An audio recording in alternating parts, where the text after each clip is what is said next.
Hai, kembali lagi sama Kalalot. Video yang keempat ini kakak akan mengajak teman-teman semua mengenal membaca not berdasarkan interval dan membaca not dengan jarak setengah laras. Selamat menikmati, jangan lupa like, comment, share, dan subscribe video. Baiklah, kita akan lanjutkan dengan materi yang pertama. Materi yang pertama itu membaca not berdasarkan interval. Nah, membaca not dengan lompatan dua nada atau seterusnya membutuhkan kemampuan pendengaran yang cukup tajam terhadap musik.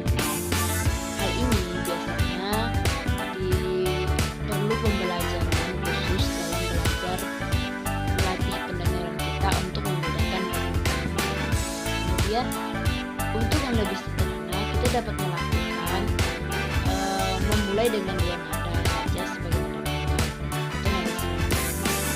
Nah, kita memilih nada do sebagai nada pangkal, dan selanjutnya nada selang kita bisa menggunakan mi, fa, sol, la, si, atau do tinggi.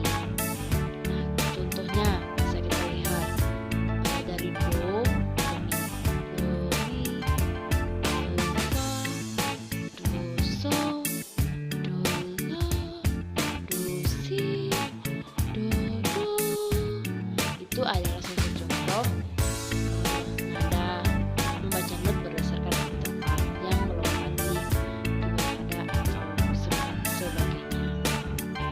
Kemudian kita lanjut kepada materi yang kedua, yaitu membaca not dengan jarak setengah laras. Membaca not yang disertai tanda kromatis atau naik turunnya masih menjadi kesulitan besar bagi para pemula, apalagi disertai interval yang cukup jauh jaraknya.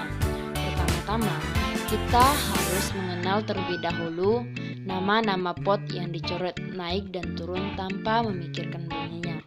Perlu diketahui bahwa not yang dicoret dengan garis miring ke kiri adalah not yang dinaikkan setengah laras, sedangkan yang dicoret miring ke kanan adalah not-not yang diturunkan sebagai laras. Baik, teman-teman, saya akan membacakan not-not yang naik atau yang dimiringkan ke kiri. Itu adalah do, kemudian dibaca di, re dibaca i, fa dibaca fi, sol dibaca sel, dan la dibaca fi. Kemudian ada juga not yang dicoret miring ke kanan, itu bisa dibaca atau not-not yang diturunkan setengah laras.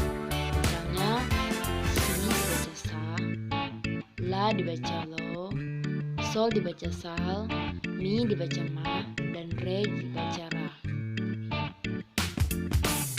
Tentunya sulit bagi pemula untuk membidik nada-nada kromatis ini dengan tepat apabila dengan interval yang agak jauh seperti quart, quint, sexth, dan septim. Dari sebab itu, ada jalan keluar untuk melatih pendengaran akrab dengan nada-nada asing yang disebut dengan teknik menjembatani nada, yaitu membunyikan not yang sulit dengan tinggi nada yang sama untuk setiap terakord. Akor ditunjukkan dengan huruf, yaitu V, E, dan seterusnya. Bunyikanlah akor-akor ini dengan gitar atau pianika. Perjalanan akor-akor di atas seperti perjalanan waktu. Urutan kemarin, sekarang, esok akan berputar kembali seperti hari Senin, kembali ke hari Senin, hari Selasa, kembali ke hari Selasa. Nah, bisa saya bacakan.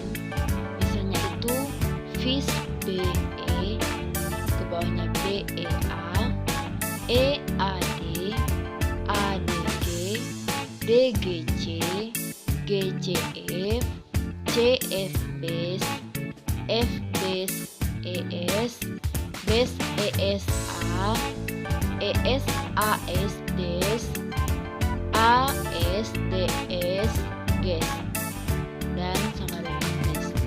Ternyata kembali ke vis juga, biarpun atas nama ges. Dengan kata lain, hanya ada satu perjalanan, yaitu perjalanan chord. Bagi seorang yang mau start atau pergi, perlulah mengetahui bahwa dia hanya harus bersemangat, karena interval chord adalah semangat. Perjalanan dari masa lampau ke masa sekarang sama dengannya dari sekarang ke esok. Ada juga nada enharmonis. Nada enharmonis adalah nada yang sama tingginya, tetapi namanya berbeda. Bisa saya bacakan, misalnya cis sama dengan des atau do sama dengan re, dis sama dengan es atau re sama dengan mi, fis sama dengan ges atau fa sama dengan sol, kemudian gis sama dengan ais atau sol sama dengan la.